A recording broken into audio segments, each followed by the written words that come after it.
homesteads are going to dignify our community lives. In fact, they are going to defranchise the cultural setups in our backyards. I cannot imagine my mother-in-law coming to my house in a 6th floor block and live opposite another neighbor who doesn't speak her vernacular and expect her to feel comfortable in such a setting if really you want to dignify me and dignify my people. We cannot come here to purport that we are dignifying people, and we are removing them from their cultural setup, away from what they can access for their cultural dignity, to bring them to a contemporary, modern understanding of what dignity is all about. Mr. Speaker, when I speak about dignity, I will be very excited as a member of parliament, specifically as a woman leader who has served in Kiambu County, and I understand Kiambu County very well. I will be excited if I could hear that we are dignified the people of Ruaboli slums in Kikuyu constituency, where majority leader comes from. I will be very happy to hear that we are giving all the people who live in Ruaboli slums, Kiambori slums. Thank you, majority leader. I would be very happy to hear that the people who are living in Kiambori slums, all of them are going to be dignified, and they are going to be given these houses in the most affordable way for them, remembering that most of them living in the slums have no constant income. They are not employed. I'll be very excited if these houses are going to be given to the people who are living in Thika constituency in a Geshagi known as Geshagi Kia Madharau, meaning it is a village of indignified life. I'll be very happy if these houses are dignifying those people. I'll be very, very happy if these houses are dignifying the life of the people who live in Gashagi Kamaratadi. That is in a village of houses made of paper, nylon paper, in Lari constituency. I'll be very, very happy. But looking at what has been done in the past, when this house tax and levies were introduced in this house, the houses that are being constructed, for example, the ones that have been constructed in Roilo, there is nobody from Gasogi Kamadharau can afford those houses. The deposit they are in, 400,000 per house, they cannot afford. So what dignity are we talking about here? Who are we dignifying? Mr. Speaker, when you speak about accessibility, we are only constructing these houses in the urban areas. How accessible are these houses going to be to the people who live in extreme corner of my constituency? For example, the people who live in Madhaja village in Gedega constituency of Githunguri County, sub-county. If we actually do the houses in Githunguri town, for example, how accessible are we going to align ourselves within the constitution? Because this is the spirit of the constitution. That is why I am opposing this bill. Actually, this bill, according to me, should not be called the Affordable Housing Bill 2023. It should actually, if we really are serious, we should call it the Affordable and Social Housing Bill 2023. And the social means accommodating those people living in the nylon papers houses, like I have explained, because that is the spirit of the Constitution. So I am happy because I have put in amendments. I hope those amendments are going to be considered on the floor of this house so that my contributions and my thoughts and other people's thoughts who are thinking like I am thinking can be put in place. Mr. Speaker, when I speak about affordability, I do not think that the concept of stone and cement is what is affordable to my voters. I do not think that the concept of cement and stones and concrete is what is affordable to somebody in Turkana. Why can't we then, if you are calling them affordable, use the most affordable materials that are available in the villages? Why must you force me to adopt your concept of concrete and stones and cement, and that is not affordable to me? That is affordable to you because of your income levels. It is not affordable to me. To the people of Turkana who are used to making their houses using wood cut from the trees and the cow dung to smear the houses and look beautiful, to them that is what they can afford in their backyard.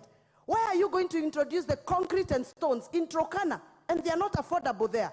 By the way, stones and cements are only affordable in Nairobi and Kiambu County, where we have quarries. You go to the coastal part of region, in the coast region, there are no stones. Why are they designing for houses to use stones from Darugo quarries in Kiambu County? And trucks have to come leave from to leave Thika or Roiro to go all the way to deliver stones in Kwale County, for example. Isn't it this a business model for some people? So that is why I am opposing this bill. I have put my amendments on the floor. I hope they are going to be considered. One minute, Honorable Muchomba. What's out of order, Honorable? Bye.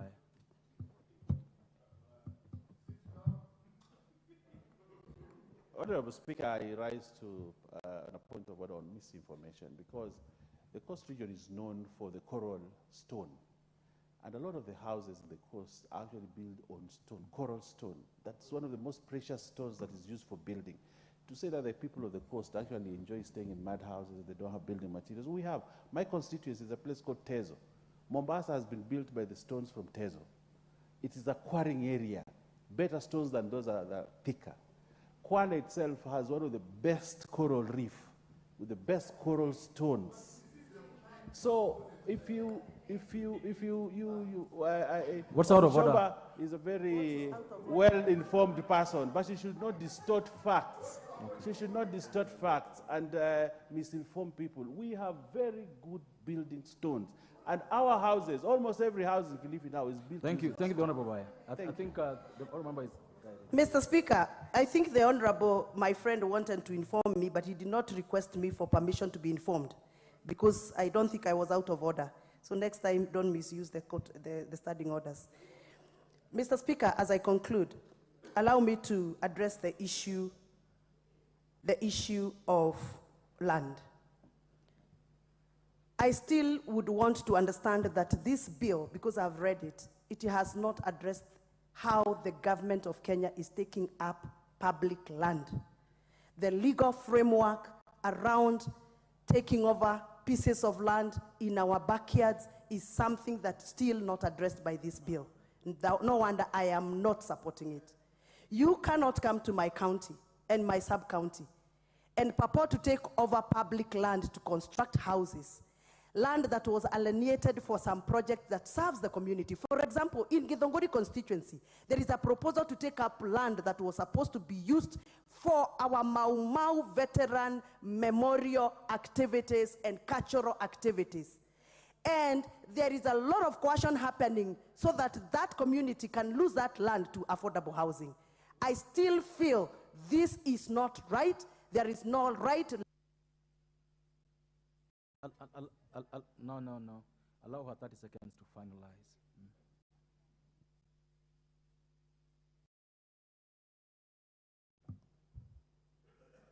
Thank you. Thank you for your consideration, Mr. Speaker. I still feel that there is no right inclusion of the legal approach on how the government, through this affordable social housing bill, is going to take over land that is supposed to be community land. And therefore, I oppose this bill, and I have put my amendment to see whether my concerns and the concerns of the people I represent have been captured in this bill. Thank you. Minority Whip.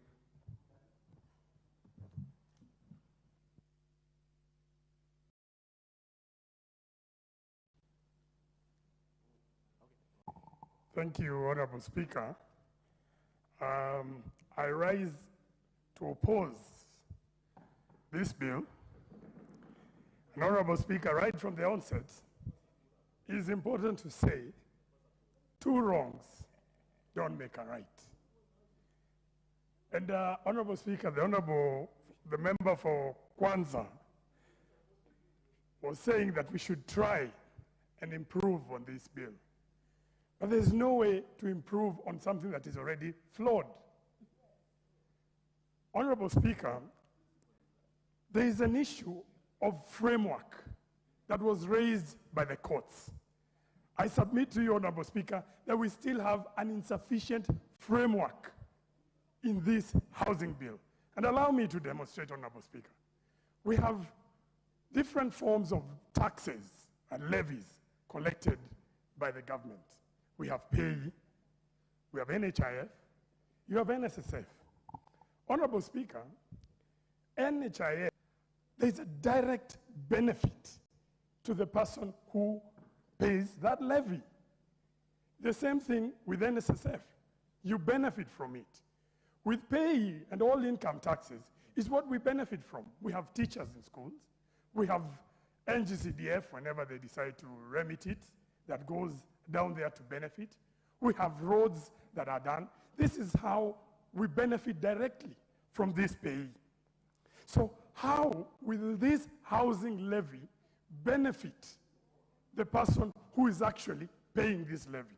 If you don't change this issue, and I'm glad the chair is still here for housing, because we've had a side chat with him, and I respect the member for Murua Dikir, that I submit to him that this makes it will be another challenge for this bill, and when we go to court of law, they will set it aside. Why? Because you've not shown, you've levied a tax, but you're not showing how we are going to benefit. Honorable Speaker, there is the issue of, and allow me to speak of Embakasi West and Nairobi. And the leader of majority, and I don't know, he stepped out, he's asked us, the members of parliament, we should write and indicate the land where we're supposed to construct these houses. Honorable Speaker, I have a school with 4,000 students, 182 students in one classroom. I'm looking for land to build a new school. How will I convince the residents of that ward that I can set aside land to build houses that will be privately owned? And yet, in that entire ward, I've only got one public school. And this is the case all over Nairobi. We have an issue where we've built affordable housing, especially in Eastlands, Honorable Speaker. I'll be honest, we have slums where we have rentals going for 500. We have houses going for 1,000, 2,000 in Dandora, 3, 4, and as you accelerate all the way, you get to Buruburu, where you can afford to pay a house of 50,000, depending with your strength. Honorable Speaker, those are the affordable houses that we have in our constituencies. And what we need, Honorable Speaker, we need titles. We've built houses, we need them regularized. You cannot tell us to now come and build new houses. We have houses in Nairobi. We've built them already. Regularize them. Those are our affordable houses. We are okay. We don't need any more. We don't need any more. Those are sufficient for us. And let us remember, Honorable Speaker, the majority of those who are being paid salaries are here in Nairobi, Honorable Speaker. And if you look at the number of even houses being built here in Nairobi, it's unfair. So how will you convince all these people where 60% of the GDP is here in Nairobi, and you're not even giving us that equivalent here in Nairobi? So we have a huge issue with that one. Honorable Speaker, let me remind my colleagues across the side, and I'm happy, Honorable Mbadi, because he might remind me.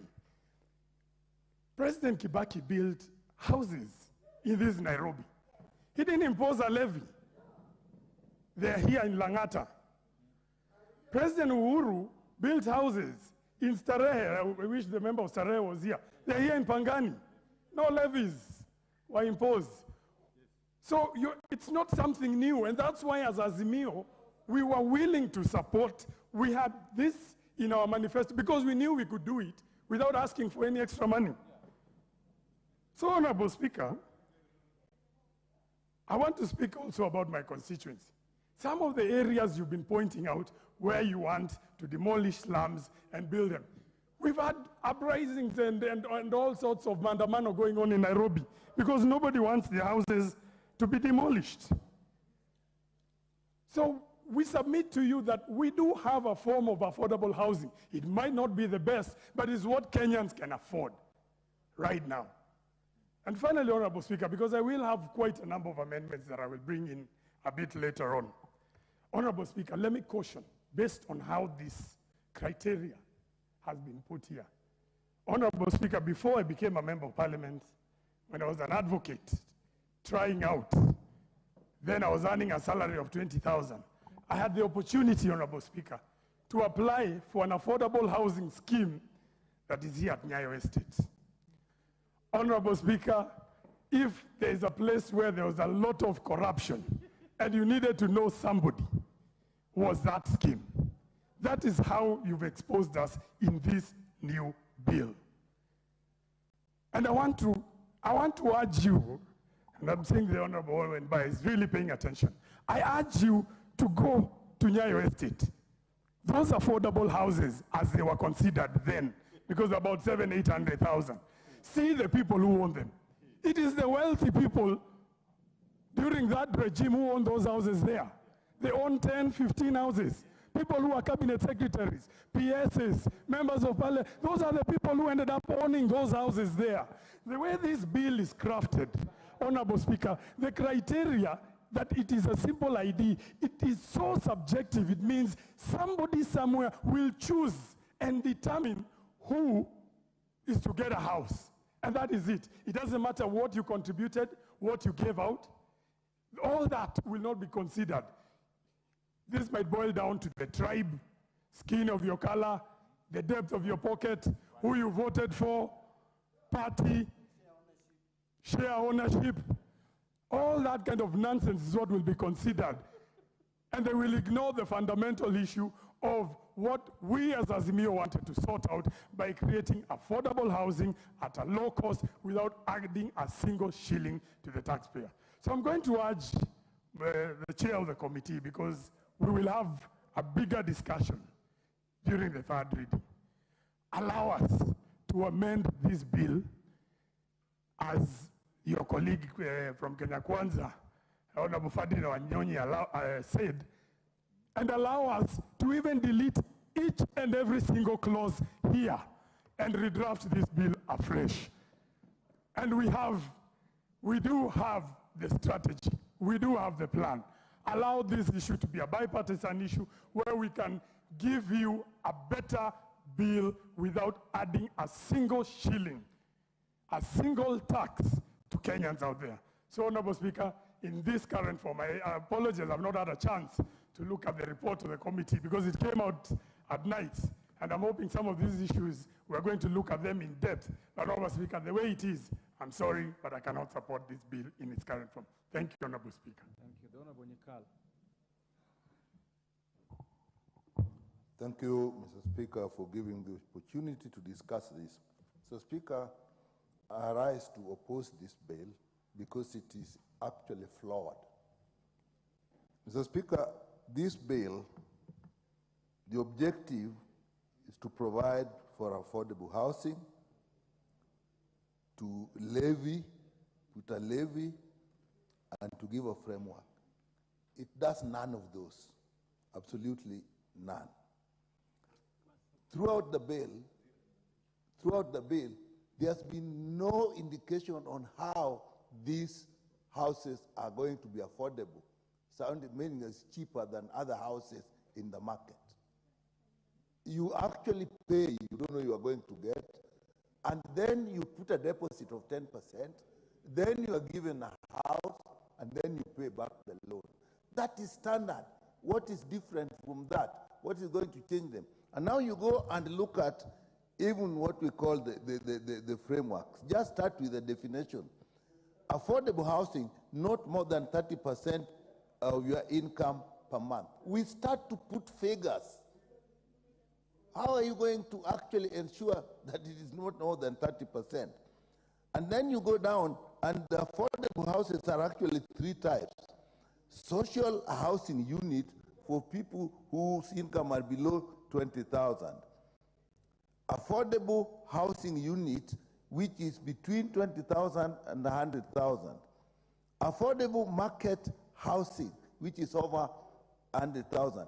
When you say that, and you have put 30%, you have already actually said what that house is going to, the rent is going to be. In the market, is it really possible to have a law which is saying exactly what you are going to pay? I don't see how that will work out. So you have put a percentage, you have actually put what the income is, you put it, that gives you the cost of the house. Can you really fix that? That is what has given us a problem for 10 years when we put a number, 2/3 gender rule. It's a number, and we are trying to get to reach it politically. We are doing the same thing with this bill. That is just not going to work. Then you go to the levy. We started by saying it was for employed people only. But of course, that is what the court didn't like, and then the court brought us back, and now we say people who are other incomes. But if you look very carefully at clause 4, 2B, clause 4A says the gross salary of an employee. That's okay. That is, which is not subject to the levy under paragraph A. That actually has two meanings. It may mean that for a person who is not salaried, that is what it may mean. But it may also mean that even if you are salaried and you have paid and you still have another income, that income will still be subject to that. Is that exactly what we mean in this bill? So that itself, we have a problem with that. Then, when you have got that, and you then come to the allocation of this, you actually already have said who is going to do this in actually clause 6. So you say 30% is going to National Housing Corporation, 30% is going to Kenya Slum Upgrading, low income this, 30%, and then 30% going to that. Now, you have a board for that. You have a board for this fund, but you have also distributed this fund to other institutions. These other institutions, if you go to clause 12 where there's a board, how is this board going to actually manage funds that are actually in other institutions which have their own boards? So that is defective. You can't set up a board, you say what the board is going to do, you say the functions of the board, and then the money that you are distributing to other institutions that have their own boards. So that is actually technically defective. If you come to eligibility, Mr. Speaker, okay, it says Kenya and over 18, and then you have to have proof of availability of deposit, which is 10% of the value. And then after that, you will apply, and if you are the agency, again, you have gone to the agencies, you apply to the agencies if you have a deposit of 10%. Now, if you are talking of affordable houses, and the other people who are not salaried, even the people who are salaried, if you're talking of Mama Mboga, if these are the people you're talking about, the hustlers, and you said they need a deposit of 10%, already they are paying, and you've told them, and the leader of majority was saying that when they went out, people were very keen that we are even going to do it voluntarily. What they mean, if you didn't get that, is that they think that if they pay this, they are definitely going to get a house. I don't think people realize that you can pay this for years and you may never get a house. So if again now they are going to pay this 10%, and they have been paying that, and they are just going to pay back, that is difficult. And again you realize when you go to clause 38, you find that an eligible person may actually not be able to raise 10%. Then you say... There's a point of order by the Majority Leader. It better be a point of order, Majority Leader. Honorable Speaker, you know the Honorable Nyekal has invited me by referring to what I said in relation to public participation. But clearly, the Honorable Nyekal has not read what came out of that public participation in the committee's report, because all the issues he's speaking to, from eligibility, there are proposed amendments by the committee, including the question he's raising of 10% deposits, are things that are very well articulated in the committee's report if you go through it. Therefore, kindly, probably you would take some time off and read so that he understands where I was coming from when I said what I said of public participation. You see, that is exactly, actually, that's exactly my point. You have actually reminded me of another point why I actually reject this bill at this point. When the leader of majority was moving, even the second when they were moving, they did not discuss the bill. They were discussing the report, which means that to a large extent, without that report, this bill cannot pass. It makes it possible that by the time we go to amendments, there will be so many amendments that we may, just leader of majority, there may be so many amendments that we may actually think that this bill should be drafted again. So, Mr. Speaker, Order, the Honorable Nyikal. It's Majority Leader. Order. The report is a report of the bill. So the report can't stand over the bill. The report is a report of the bill, and so I believe that the bill, the report informed the debate on the bill. So I don't want us to waste time on this. I would allow you to continue the debate. Yes, I will.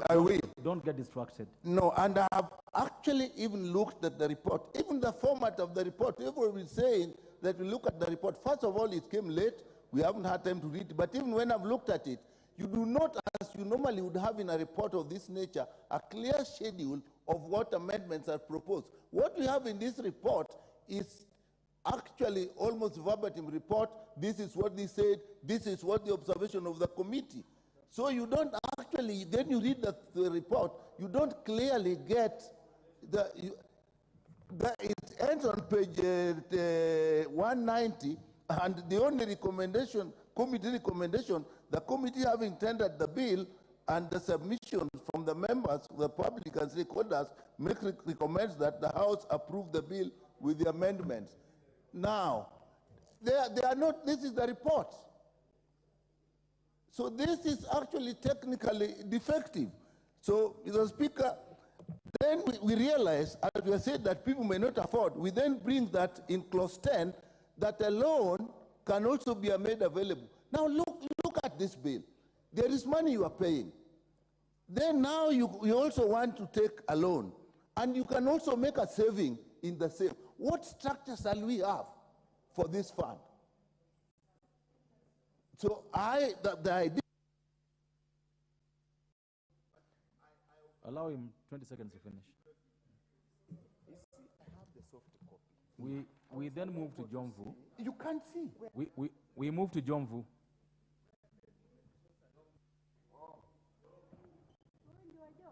Jomvu eh? Ah? Nitaongea. Haya. Asante sana Mheshimiwa Spika kwa kunipatia nafasi hii ili kuweza na mimi kuchangia katika hili jambo.